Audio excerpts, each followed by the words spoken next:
Dunay nahinumduman nako nga istorya mahitungod kang Thomas Edison. Kay hinumduman ta nga si Thomas Edison maoy nag-imbento sa light bulb. Sa iya kunong pagbuhat anang light bulb, labi na tong prototype, no? Katong yung pinakauna gyud. Sa dihang okay na, ready na siguro nga for several tests, no? Testingan. Due for kuan na lang siya kanang observation, no? After several tests.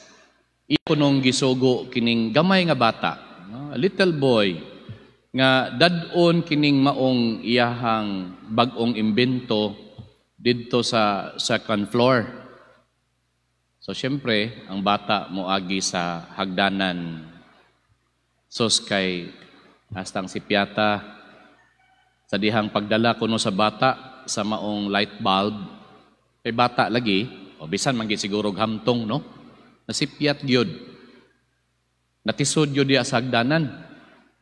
O pilala istorya, buhagay ang iyahang prototype, ang iyang naimbento nga kanang light bulb. So, back to square one, si Thomas Edison.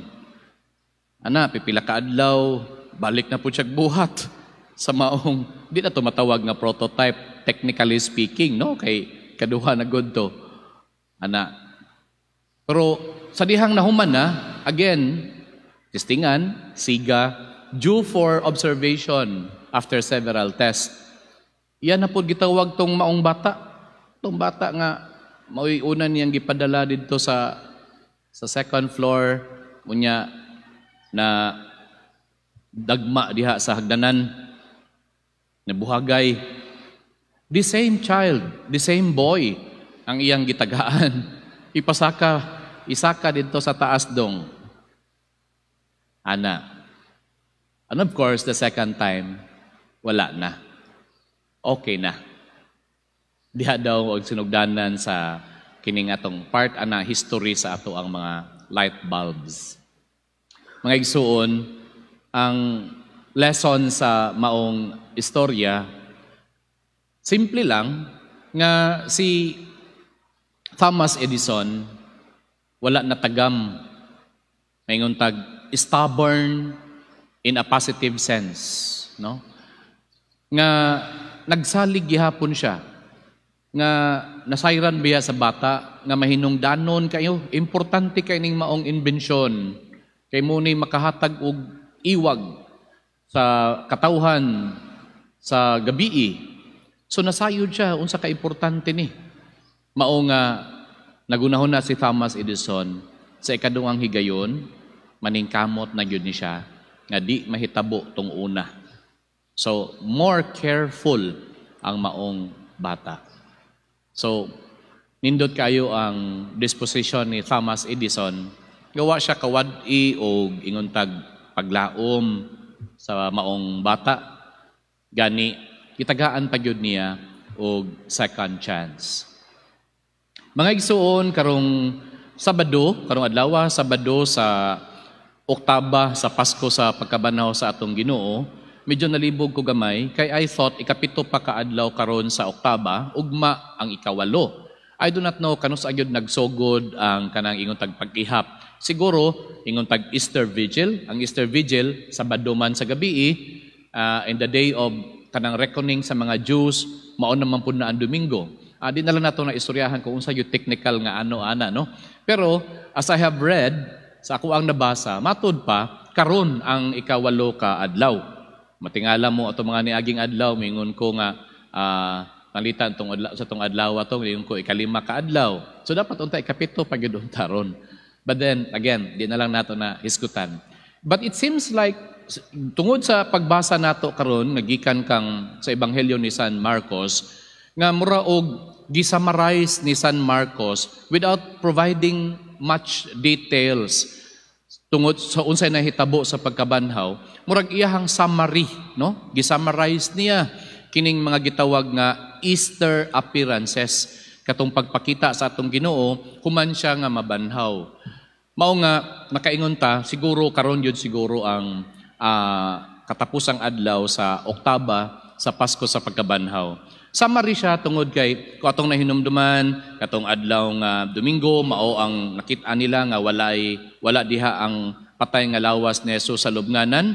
Sa sunod nga mga adlaw atong nahinumduman nga siya nagpakita kang Maria Magdalena. Unya sa duha ka tinun-an atong Miyerkules naglakaw sila paingon sa balangay sa Emmaus. Sa adlawng Huwebes ang pagpakita niya usab sa mga tinun-an nga samtang nagsugilon ang duha ka tinun-an atong dito na sila sa Jerusalem. Og ang kagahapong adlaw gikan sa Ebanghelyo ni San Juan mao ang pagpakita niya sa ikatulong higayon sa mga tinun-an samtang nanagat sila. Ug lagi makaingon ta nga karon it is a summary of Mark. Siguro dili tungod kay wala kayo information si Mark, kundi ang iyahang punto gusto niya tan-awon kining gusto nako nga pamalandungan nato karon. Nga diha sa iyahang pagpakita nga atong Ginoo nga nabanhaw kanunay nga nagpakita sa ikadaghanang higayon sa mga pipilan na kanila nga iyahang mga tinun-an. Apan sa dihang pagsugilon, no? After retelling the story that they have seen the Lord risen, no? Alive. Unsay reaction sa mga tinun-an? Wala sila motuo. Disbelief. Gani diri sa Ebanghelyo ni San Marcos nga ato nadungog karon sa dihang wala sila motuo, nagpakita si Jesus kanila, mitungha si Jesus kanila samtang nangaon sila. Pero I do not know siguro the lack of words lang siguro on the part of Mark, pero atong tan-awon sa dihang gikasab-an sila, gisaway sila ni Jesus tungod sa ilang kakulang sa pagtuo o gahi, the hardness of heart. Okay? Nagpasabot nga nakita nila ang Ginoo apan murabaog kulang na lang matawag nato nga deadma, no? Wala sila ingon nga igong reaction, bisan man lag excitement, no? In closed doors nga nangaon sila, diha mikalit nga magpakita ang Ginoo nga unsa ni milahos, ingon tag milahos anang mga dingding nga baga kaayo. But then the disciples themselves muraog lagi sa akong giingon pa kulang na lang atong i-describe nga ilang gidedma ang maong kiniingon tag makalilisang nga panghitabo o talan-awon sa nabanhaw nga si Jesus. But then matingala ta bisan pag mauna ang initial reaction sa mga tinun-an. Sa katapusan, miingon si Jesus kanila, panlakaw kamo sa tibuok kalibutan, og isangyaw kining maayong balita, ngadto sa tanang katawhan. Gitagaan naman hinuon sila og misyon. Nga makapangutan na ta, Lord, wa na jud ka natagam anang mga tawhana. No? Nganong gitagaan pa man nimo silag tahas. Nganong gisangon pa man nimo sa ila ang pagsangyaw sa maayong balita. Tanawa guna, dunay kakulangon sa pagtuo, dunay katig-a, kagahi sa kasing-kasing. Pero nganuman, nganong naa pa may misyon nga gihatag kanila. Mga igsuon, ingon ani ang Ginoo, no? Ingon ana siya kanang bisan pa sa disposition sa mga iyahang mga tinun-an, wala nakulangi ang iyang pagtuo kanila. His trust did not in any way diminished a bit. Wala yun. Nagpabilin lang gihapon. Siguro, kay ang Ginoo nasayod man sa kasing-kasing sa tao, sa iyahang mga tinun-an, naghuna-huna siya nga sige lang kay sa ilahang pagtuman, sa ilang pagsugot, sa ilang pagsunod sa ilahang mission, ingon ta o kanang mapukaw, no? O madasig raon niya sila sa ilahang pagtuo. Eventually, they will live a joyful faith, no? Kanang revitalized faith nga mao'y importante sa mission.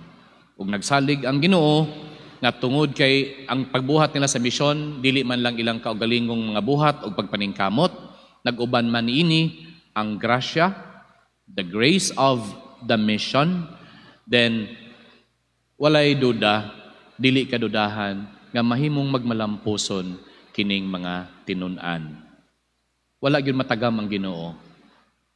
He gives us several chances. Because God is stubborn in trusting us. No? Stubborn in a positive sense. Ang mga igsuon, kita, ingon tag, salig pa ba ang Ginoo nato? Kaya ingon tag, dagway nato, kasaligan ba yun ni mo sangyaw sa iyang mayang balita? Kasaligan ba yun ta nga atong mapakita ang pagpuyo sa atong pagkakristyano diya sa atong pamilya, diya sa ato ang katilingban, diri sa atong simbahan, sa bisan asa ta ibutang? The answer to that is undoubtedly yes, no? Walay kaduha-duha ang Ginoo nagpadayon sa pagsangon kanato sa atong misyon. Tungod kay siya, bisan pa sa atong kakulangon, nagasalig nga tungod sa atong pagtuo, padayon ang atong kadasig kaniya. Amen.